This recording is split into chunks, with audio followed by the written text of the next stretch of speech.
Hola, soy Ignacio Torralba, el Tiet, y esto es Entender de Vinos. Hoy vamos a ver cómo se hace el vino blanco, los diferentes tipos de vino blanco. A mí el vino blanco de calidad me gusta. Siempre lo he identificado con la parte elegante, la parte femenina, la parte sutil del vino. El vino tinto, por lo general, es más potencia, más fuerza, más tanino, pero la elegancia del vino blanco a mí me tiene fascinado. Espero que a vosotros también. Se puede hacer vino blanco casi con cualquier tipo de uva, sea del color que sea, excepto con las pocas uvas tintas que tienen la pulpa coloreada. Me refiero a la Garnacha Tintorera o la Alicante Bouschet, que es uva con la pulpa, digamos, como las ciruelas, esas ciruelas que tienen la pulpa roja, y de ahí, lógicamente, no se puede hacer vino blanco, o sería, desde luego, más complicado. En principio, se puede hacer vino blanco con uva tinta y con uva blanca. Al mismo tiempo, también hay dos formas de hacer el vino. Una es vinificando en blanco y otra es vinificando en tinto. Parece un concepto confuso, pero no lo es. Fijaros, la vinificación en blanco supone que el contacto entre las partes sólidas y las partes líquidas del mosto se separan antes de empezar la fermentación. En cambio, cuando se fermenta un vino tinto, cuando se hace un vino tinto, las partes sólidas, los ollejos, las pieles, las semillas de la uva se separan del mosto cuando la fermentación ya se ha llevado a cabo. Por lo tanto, ya ha soltado el color que se encuentra, como sabéis, en la parte interior de la piel de la uva. Luego está el vino rosado. El vino rosado empieza igual que un vino tinto. Lo que ocurre es que antes de que el mosto suelte todo su color, se hace una operación que se llama el sangrado. Se separan los ollejos del mosto y entonces queda ese color intermedio que no llega a ser vino tinto y desde luego tiene más color que un vino blanco. Es un vino llamado rosado. Después hay un tipo de vinos que se llama Blanc de Noirs. Los Blanc de Noirs son vinos blancos hechos con uva tinta, pero sin dejarles macerar las pieles en el mosto. O sea, se trata la uva tinta como si fuese una uva blanca. Se prensa y automáticamente es el mosto acabado de prensar el que va a la cuba de fermentación. Entonces es lo que se llama un Blanc de Noirs, vino blanco hecho de uva tinta. Otro concepto que puede también inducir a errores, pero que quiero que quede muy claro, es que también se pueden hacer lo que se llama un Blanc en Noirs. Un Blanc en Noirs es un vino blanco de uva blanca, pero hecho como si fuese uva tinta, o sea, despalillando la uva y llevando los granos rotos con los ollejos y las semillas mediante una manguera a una cuba de fermentación y maceración. Esas uvas, al ser blancas, no tienen colorante que soltar, o al menos no como las uvas tintas, pero sí pueden soltar determinados elementos aromáticos que se encuentran también en la parte interior de la piel del grano de uva. No confundamos el término de Blanc de Noirs, que es vino blanco hecho con uva tinta, que llamado Blanc en Noirs, que es vino blanco hecho con uva blanca, pero macerándolo como si fuera un tinto. Espero que quede claro este concepto. El 99% de los vinos blancos son de uva blanca y el 100% de los vinos tintos son de uva tinta, lógicamente. Hay un método llamado el método Médoc, de la zona de Burdeos, de Francia, que consiste en empezar la fermentación con los ollejos y tenerlo hasta prácticamente la mitad de la fermentación en contacto con los ollejos, y esos ollejos dejan ir algo de color, pero a mitad de la fermentación se retiran, se hace el sangrado, se retiran los ollejos, con lo que ya no pueden seguir aportando color y siguen haciendo una segunda parte de la fermentación, solamente el mosto, sin la presencia de los ollejos. Entonces, lógicamente sale un vino con menos color que en la zona donde se hace, en Francia, en el Médoc, se le llama un claret, que no es lo mismo que un clarete. El vino clarete, que se hacía tradicionalmente en España y que actualmente la legislación europea no lo contempla, en teoría, para la ley europea del tema de los vinos, el clarete es un vino que no existe. Consistía en hacer un vino tinto en el que una parte de la uva era tinta y otra parte de la uva era blanca.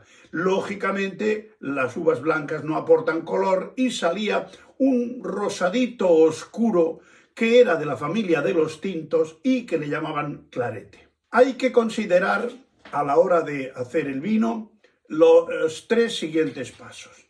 El primero, cuáles son las operaciones o las maniobras que se hacen previo a la fermentación. En segundo lugar, las que se hacen durante la fermentación. Y ya en tercer lugar, las que se llevan a cabo después de hacer la fermentación. Vamos a entrar en detalle en cada una de ellas. En el capítulo de los trabajos previos a la fermentación están los siguientes. Para los vinos blancos, estamos hablando. En primer lugar, se lleva a cabo el prensado de los racimos. Tal como llegan de la viña, se introducen en una cuba generalmente de acero inoxidable que en todo su alrededor, en todo su perímetro, está agujereada para que salga el mosto. En el interior de esta cuba inoxidable, hay un globo resistente de una lona impermeable que se puede llenar de aire o se puede llenar de agua. Este globo se hincha y ejerce una presión sobre los granos que podemos rectificar en más o en menos y dar más o menos presión para extraer más o menos mosto. Entonces, esto es lo que prensa la uva y queda en el depósito, quedan las pieles, las semillas y los ollejos, que luego generalmente a eso se le da una prensada más fuerte y va para vinos de segunda o para vinos para destilar. Esta es la primera maniobra, la prensa, digamos, hidroneumática.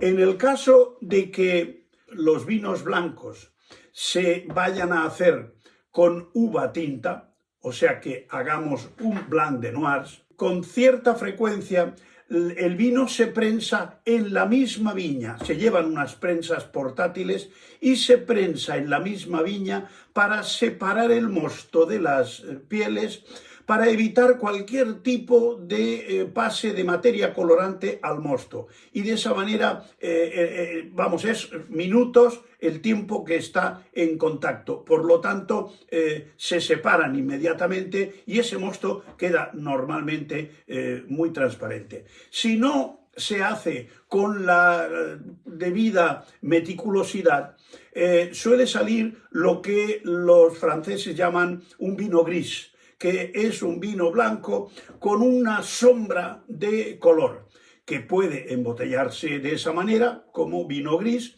o bien puede pasarse después por un filtro de carbón activado que elimina esa parte, esa pequeña cantidad de materia colorante. Según la presión que se ejerza sobre las uvas en el momento de hinchar ese globo que está dentro del depósito de inox, podemos obtener varias calidades de mosto.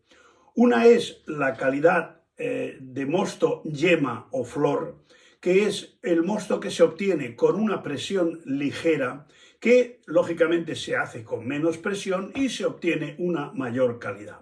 Después de eso viene lo que se suele conocer como mosto de garrote, que da una sensación, incluso por el nombre, de cierta aspereza, de menos calidad y también de menos acidez. Esto en función de la calidad que se quiera obtener. En algunos lugares se hacen vinos de segunda y vinos de primera. Lógicamente, los de primera se hacen a base de ese mosto yema o mosto flor.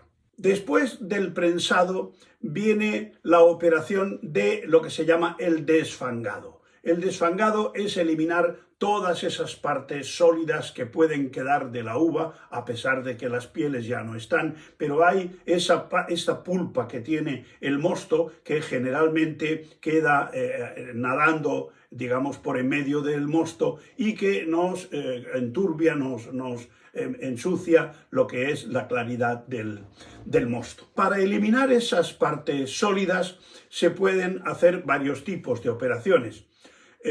Una de ellas es la centrifugación, otra es la filtración y hay una tercera que es la decantación. La decantación es la menos agresiva, la más respetuosa, porque deja que las partes sólidas sedimenten en el fondo y entonces se va extrayendo por la parte de arriba el mosto y se va eliminando hasta que empiezan a salir las partes sólidas, que son esas que tienen los fangos, las partes sólidas de la pulpa. Por eso se le llama desfangado. En general, la enología moderna ha sustituido determinados procesos que antiguamente se hacían de manera química por procesos de tipo físico, que tienen menos efectos secundarios porque no contaminan con determinadas sustancias la pureza del mosto. Después del desfangado se procede al incubado del mosto para llevar a cabo el proceso de la fermentación. Después del desfangado y antes del incubado para la fermentación, se pueden hacer determinadas maniobras de corrección del mosto, como por ejemplo decolorar el mismo si ha habido alguna pequeña contaminación de color, en el caso, repito, de que las uvas sean tintas. Después se puede proceder también al proceso de chaptalización, o sea, a añadir azúcares, si la maduración no ha sido suficiente. Pero esto en nuestras latitudes no suele ser necesario porque en general en todo nuestro ámbito enológico suelen haber unas maduraciones suficientes para que no haya necesidad de emplear este procedimiento. También se puede proceder a la maniobra contraria, que es la corrección de la acidez si la maduración ha sido excesiva, porque si tenemos un mosto con una acidez demasiado baja, nos va a quedar un vino muy plano y entonces hay que añadirle un poco de ácido tartárico que suele ser procedente también del mismo vino. Por lo tanto, no es una materia extraña, pero sí sigue siendo una adición y una corrección del vino que es preferible que no tenga que llevarse a cabo. También se le pueden añadir al vino determinadas levaduras, ya sean incluso de tipo autóctonas, como cultivadas, porque a veces la calidad de las levaduras autóctonas cuesta de que arranquen la fermentación o que hagan el tipo de fermentación que nosotros esperamos de ese vino en concreto. Entonces se le puede añadir algún tipo de levadura, por ejemplo tipo Bayanus. Las Bayanus las Saccharomyces bayanus, suelen dar al vino unos aromas secundarios de plátano que son muy interesantes cuando tenemos vinos pobres de aromas. Durante la fermentación se pueden hacer, desde luego, también determinadas maniobras para encarrilar el proceso fermentativo. El deseo natural de la viña no es dar uvas, el deseo natural de las levaduras tampoco es producir un vino de calidad. Entonces, las levaduras lo único que pretenden es crecer, multiplicarse y engordarse comiéndose el azúcar de las uvas. Y entonces hacen unos productos de desecho que curiosamente son los que nos interesan a nosotros. Esas materias de desecho son de varios tipos, básicamente son tres. Una es el alcohol, otra es el anhídrido carbónico y otra es la temperatura que se produce con la propia fermentación. El que nos interesa básicamente es el alcohol, porque el anhídrido carbónico está en estado gaseoso y, lógicamente, si lo mantenemos en el vino a base de un depósito cerrado, el vino nos quedará espumoso. Se trata de que ese anhídrido carbónico tiene que marcharse para permitir que tengamos un vino tranquilo, un vino normal. De los tres elementos importantes que se producen durante la fermentación, el tercero es el calor por la fermentación. El calor puede darnos problemas porque a partir de una cierta temperatura incluso nos puede parar la fermentación. Las levaduras, algunas son más sensibles que otras a los cambios de temperatura, pero sobre todo por encima de una cierta temperatura la fermentación de los vinos blancos se puede parar. Los vinos blancos fermentan bien entre los 15 y los 22 grados, pero la fermentación alcohólica tiene tendencia a subir más de esa temperatura. Por lo tanto, es muy interesante que en los depósitos donde se haga la fermentación alcohólica tengan esta especie de camisas refrigerantes que llevan por fuera, por donde se hace circular agua fresca, y entonces esto lo que hace es controlar la temperatura del depósito. Tampoco conviene que baje mucho porque también nos la podría parar. Hay que procurar que esa regulación sea un grado arriba, un grado abajo, pero dentro de ese margen que es positivo para la propia fermentación. Hay otros elementos que se producen durante la fermentación, que son el grupo de los llamados aromas secundarios. Esos aromas secundarios son aromas de cierta sutileza, de cierta finura. El aumento de la temperatura durante la fermentación tampoco nos interesa por otro concepto, y es porque este aumento de la temperatura facilita que se evaporen determinadas sustancias aromáticas que son muy sutiles, que son muy ligeras y que se evaporan con una cierta facilidad. Por eso es otro factor importante para que la temperatura de la fermentación esté controlada. Mantener los aromas, esos aromas primarios, sutiles, así como los aromas secundarios de la propia fermentación. En la fermentación se produce también la glicerina, se producen ésteres, y se producen aldehídos, que son la familia de las sustancias aromáticas que luego nos van a dar la complejidad del vino. Un vino blanco se puede considerar seco cuando le quedan por debajo de los 5 gramos de azúcar por litro. O sea que normalmente las fermentaciones se suelen parar, bien sea espontáneamente o bien sea porque lo hagamos a propósito, con esos 2, 3, 4 gramos de azúcar por litro que hacen que los vinos no sean tan austeros, tan secos y tengan ese puntito de azúcar residual que los hace amables al paladar. La levadura responsable del proceso importante de la fermentación es la Saccharomyces cerevisiae, una variedad que se llama Ellipsoideum. Saccharomyces cerevisiae ellipsoideum. La sulfitación previa a la fermentación, un pequeño añadido de anhídrido sulfuroso antes de la fermentación, nos elimina determinadas familias de Saccharomyces que son un poco silvestres y que pueden hacer una fermentación a destiempo y pueden darnos aromas desagradables en la fermentación. Esta es la familia de las Saccharomyces apiculatus. Estas son unas levaduras que generalmente se inhiben, mueren, dejan de hacer su actividad por encima de los 4 grados. O sea que son levaduras de las que se puede prescindir perfectamente porque además tienen efectos negativos desde el punto de vista aromático para el vino. Esa es la finalidad por la que se añade una pequeña cantidad de sulfuroso antes incluso de la propia fermentación alcohólica. La costumbre borgoñona de fermentar los blancos en barricas de madera se ha extendido bastante.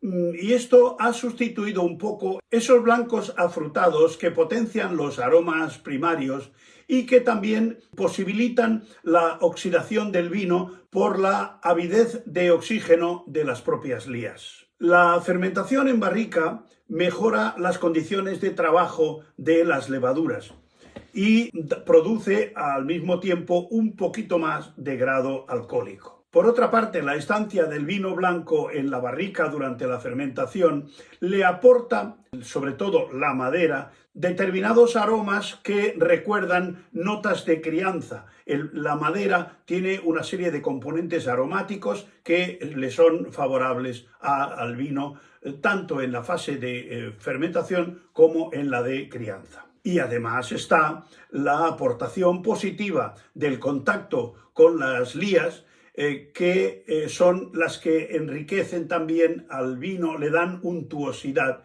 le dan esas notas glicéricas que hacen que el vino sea un poco más untuoso en el paso de boca. Desde luego, en la barrica es más difícil de controlar la temperatura de fermentación, mientras que en los depósitos de inoxidable es relativamente más fácil mediante las camisas de refrigeración. Hemos visto hasta ahora las maniobras que hay que hacer con el mosto previas a la fermentación y durante la fermentación.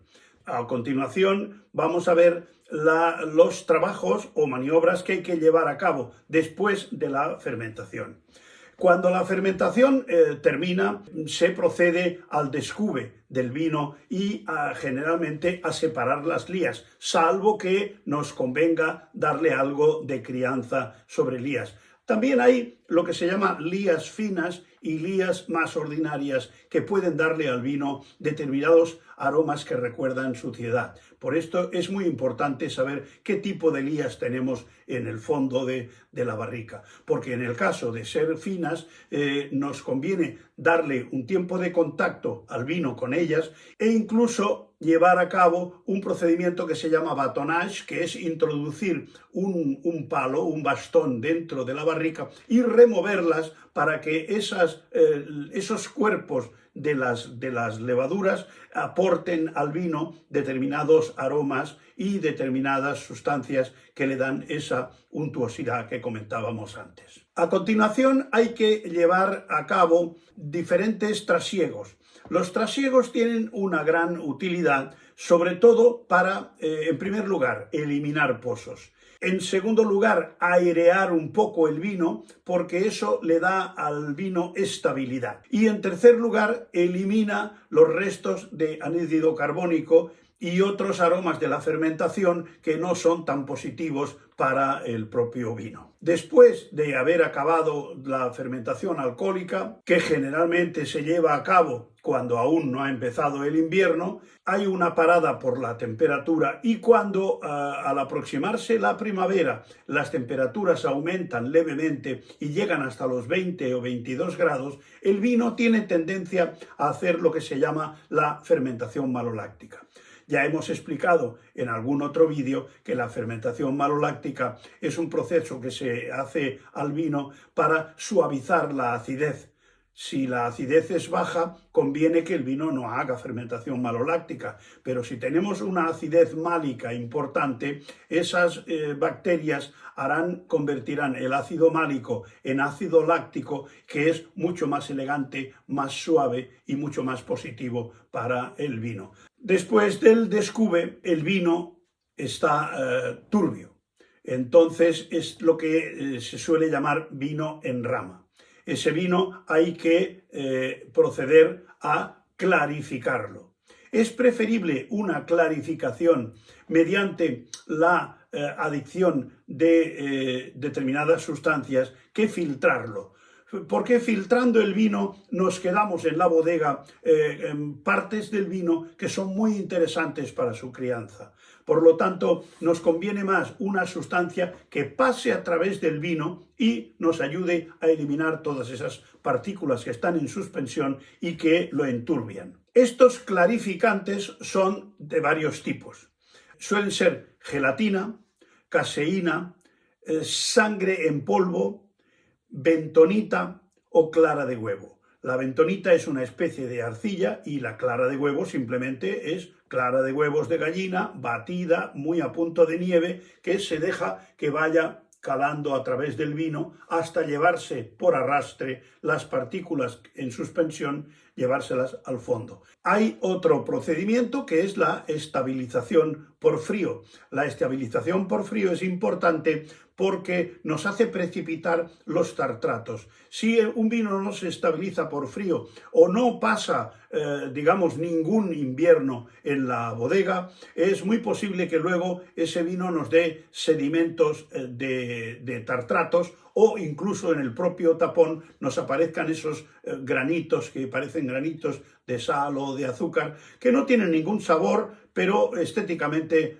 son desagradables. Por lo tanto, si el vino pasa un invierno o 2 inviernos en la bodega, normalmente no suele haber problemas porque el propio frío del ambiente hace precipitar esos tartratos que quedan en el fondo de los depósitos o de los recipientes que contengan el vino. Resumiendo, para hacer un vino blanco es relativamente sencillo. Solamente hay que hacer prensado, sulfitado, desfangado, corrección de mosto, fermentación alcohólica, fermentación maloláctica, descube, trasiegos, clarificación, estabilización y embotellado. Hay que conocer estos 11 procedimientos. Más, en el caso de que ese blanco tenga crianza, tendremos que posponer la clarificación y la estabilización para después de sacarlo de la barrica donde se le haya dado la crianza. A la vinificación se le ha prestado atención desde que hay enólogos, que es hace aproximadamente 70 años, desde los años 50 del siglo XX. O sea que antiguamente la elaboración de vino era una cosa muy artesanal, muy de aquel maestro bodeguero que había aprendido de su maestro o de su padre y que era una transmisión de conocimientos casi por vía oral. Entonces, a partir de mediados del siglo pasado ya se normalizaron los estudios de enología y un enólogo es una persona que tiene una cantidad de conocimientos muy importantes de procedimientos tanto químicos como físicos, como de conocimiento de la viticultura, de la viña y de todo ese proceso, y por lo tanto tiene un carácter técnico, aunque realmente es también muy importante la faceta artística del propio enólogo. Hay enólogos que ponen un poco el acento más en el terroir, otros que le dan más importancia a hacer un vino más de autor. Incluso se puede hablar últimamente de los flying winemaker, que son esos enólogos que viajan por todo el mundo asesorando bodegas. E incluso últimamente se habla de los flying viticulturists, gente que va asesorando cómo se puede llevar a cabo la viticultura para conseguir vinos de alta calidad. Y todo eso no deja de ser también entender de vinos.